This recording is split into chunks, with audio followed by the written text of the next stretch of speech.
الحمد لله رب العالمين والعاقبة للمتقين والصلاة والسلام على سيد الأنبياء والمرسلين أما بعد فأعوذ بالله من الشيطان الرجيم بسم الله الرحمن الرحيم الصلاة والسلام عليك يا رسول الله وعلى آلك وأصحابك يا حبيب الله السلام علیکم ورحمۃ اللہ وبرکاتہ۔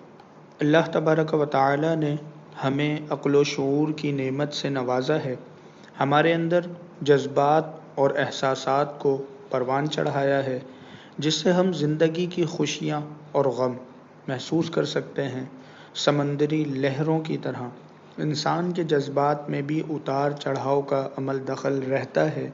ایک ہی دن میں ہم کئی مرتبہ خوشی یا غم یا ان دونوں کی ملی جلی کیفیات سے گزرتے ہیں، جو کہ بالکل نارمل ہے۔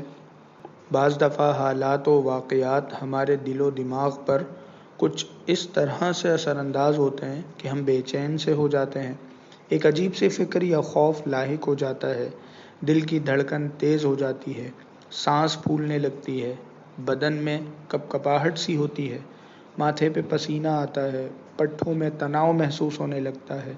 ان کیفیات اور حالات سے گزرنے والے شخص کی سمجھ میں کچھ نہیں آتا کہ میرے ساتھ کیا ہو رہا ہے۔ اسے یوں محسوس ہوتا ہے کہ میرے اختیار میں کچھ نہیں رہا اور ناکامی میرا مقدر بن رہی ہے۔ اس مجموعی کیفیت کا نام ہے گھبراہٹ۔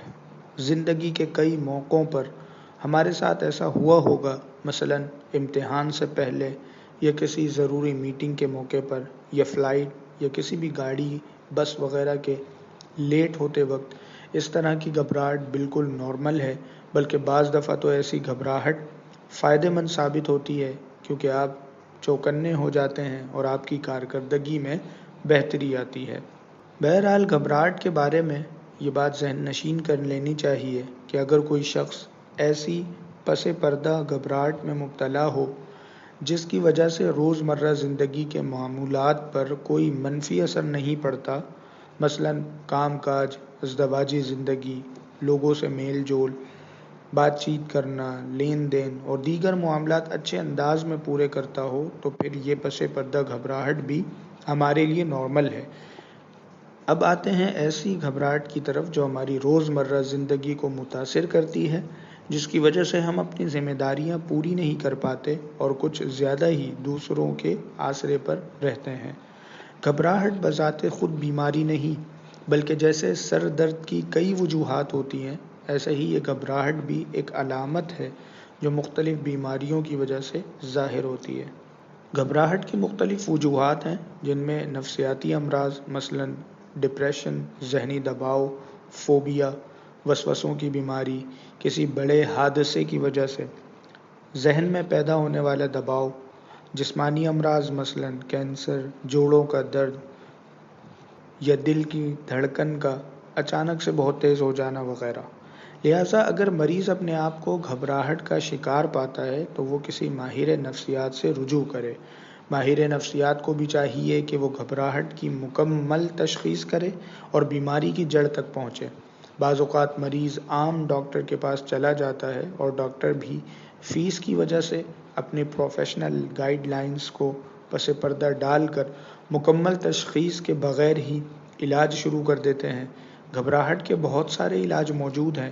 علاج کی نوعیت اور وجوہات کی بنیاد پر مختلف علاج کیے جاتے ہیں، لیکن بعض چیزیں ایسی ہیں جن پر ہم خود توجہ دیں اور غور کریں تو ہمیں بہت ساری چیزوں سے فائدہ ہو سکتا ہے۔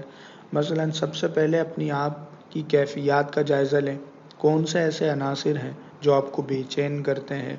بعض اوقات مخصوص اوقات میں گھبراہٹ ہو جاتی ہے۔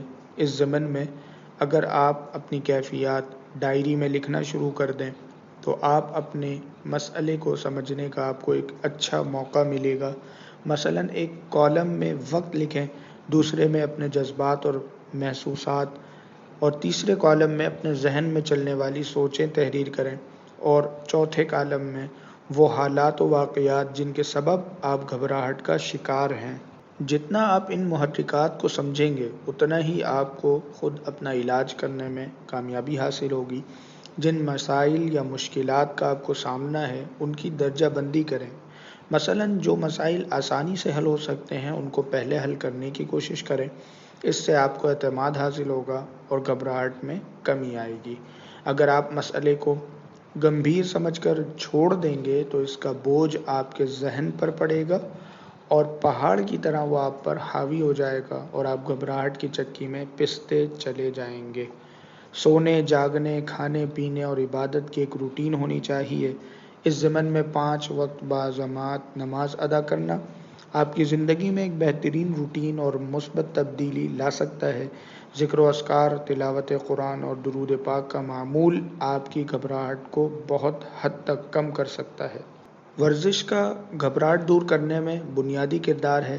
ہر روز آدھا گھنٹہ ایسی ورزش کریں جس سے آپ کو پسینہ آئے، سانس تھوڑی سی پھولے اور دل کی دھڑکن میں تیزی محسوس ہو۔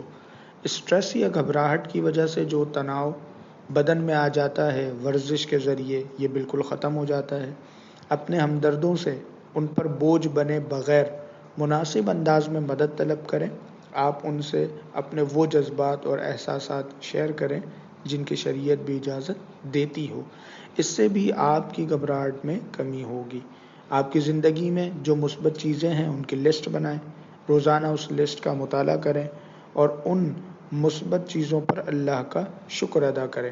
ہمارا دین ہمیں مثبت سوچ سکھاتا ہے۔ ایک بندہ مومن کو یہ زیب نہیں دیتا کہ وہ اپنے اور دوسروں کے حوالے سے منفی سوچ رکھے۔ اپنے معالج کی تجاویز کو اہمیت دیں اور دی گئی ہدایات پر مکمل عمل درآمد کریں۔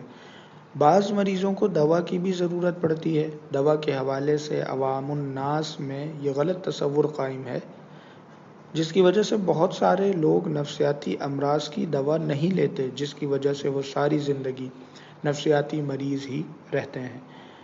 اللہ کریم ہمیں ان تمام چیزوں سے محفوظ فرمائے۔ آمین بجاہ النبی الامین۔ وآخر دعوانا ان الحمد للہ رب العالمین۔